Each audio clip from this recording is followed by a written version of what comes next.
All right, so yeah, I delivered papers for about a week. I didn't care for it, but I was not a 12-year-old girl like the characters in this TV series. Anyways, hi, how you all doing? I am Taylor. Welcome to my channel, and this is my review of season 1 of Paper Girls, which is now streaming on Amazon Prime. Before we get into it, I want to thank the sponsor of today's video, Taylor Winder. Yeah, me. I don't really have a sponsor.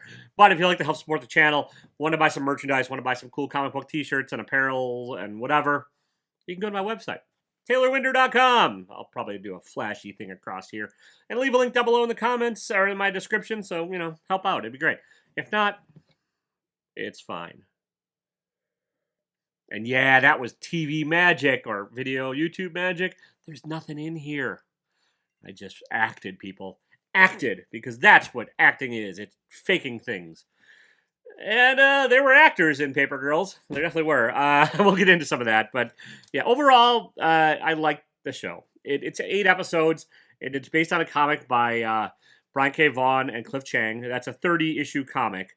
I read that after I watched the show. And if you want, and I get enough views on this and enough interest, I'll do a compare and contrast video where I talk about the differences between the show and the comic, but I don't want to get into that a whole lot here.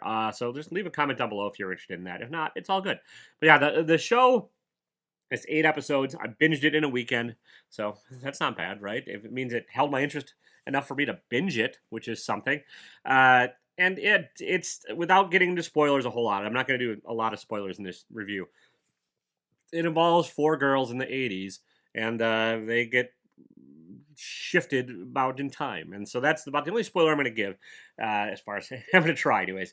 And yeah, that's the premise of the show, and you'll see that in the trailers and stuff. So I'm not really giving a whole lot away. What I liked about the show is the relationship between the 4, amongst, I guess, between the 4 girls, felt kind of true to like the situations in a lot of ways. When they're in peril, they're really ramping up the antagonism amongst them and the difference making and the kind of argumentative nature of the thing. They don't always get along. They don't always want to be around each other, and they let it be known, and they're pretty vocal about it, and that felt kind of true. And the show, which I also kind of liked, while it is a time travel show, ostensibly, it's really about growing up and aging and the choices you make along the way. And it's like the idea that when you're 12, you really have no idea what the rest of your life is going to look like. You're at this weird precipice where you're supposed to like start planning your future and figuring out what like a grown-up adult future life's going to be, but it's just sort of the notion that like that most likely is not going to be what happens at all in life, and that's an interesting idea, and I think the show kind of dealt with that pretty effectively. On the other hand, while it is a time travel show and there are some special effects and stuff, they're not always great. Some of the special effects feel pretty weak, and that's not necessarily a deal breaker for me. I don't watch shows or movies just for special effects because that's, I don't know, it's not my bag. I do think that like there's points where it's noticeably bad. There's also points where it's pretty good. And when it was noticeably bad, it did take me out of the story a bit. That's all I'm saying. Even high budget Marvel movies have some crap special effects, and I'm kind of like, well, that's not very good. Like the floaty end fight scene of Black Panther.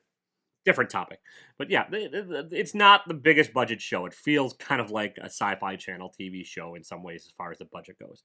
But it's pretty well shot, pretty well directed for the most part. Some of the issues I do have are that some of the actors aren't fantastic. Like the girl that plays Mac, was given a tough role. You're supposed to try and sympathize with a not very sympathetic character at first, and like there's a growth arc for this character, but it still felt pretty overacted. And the girl that plays Erin, on the other hand, felt very wooden and restrained to the point of like just kind of not really effective acting. Like those are the 2 biggest constraints. The rest of the cast, I think, did okay for the most part with what they're given, and I think that some of the choices that they made as far as casting and stuff was pretty well done. Would I recommend it? Yeah, it's not bad. It's better than a lot of crap that's on some of the channels right now.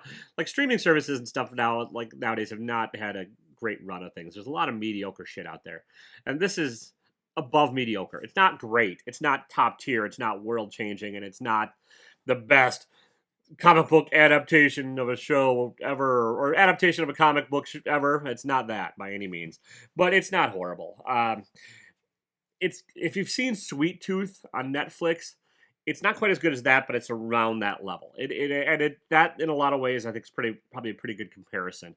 It and this is what I said. I'm not going to talk about changing from the comics. I'm really not, but it did take sort of the spirit of the comics and shift it around to make it a manageable TV show. And both those properties did that. I do think Sweet Tooth is just a little bit better and a little bit more engaging, but this is decent. Is it fine? Yeah, it's fine. Still magic. Still nothing in there. No, it's about fine. It's probably about an 8.0. So I enjoyed it. I'm hoping it gets to season 2. I would watch a season 2 if it gets there. I recommend reading the comic probably after you read the show. This is a discussion I had in another chat lately, and I think people's notions tend to get poisoned if they read the source material first, and then they're like, "Well, that's not as good as the source material," which happens a lot. And I think you can get more enjoyment out of something if you just watch it and then be like, "Oh, I'm curious to see what it's based on." I think that's a better route to take a lot of ways for people, and that's what I would recommend doing here.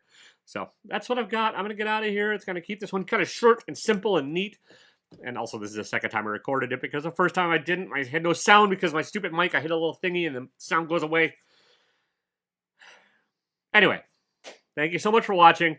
Like, subscribe, all that crap. I'm trying to get to 1,000 followers. That'd be great. And don't be a dick, even if you're stuck in an intergalactic time war and you're a 12-year-old girl. See ya.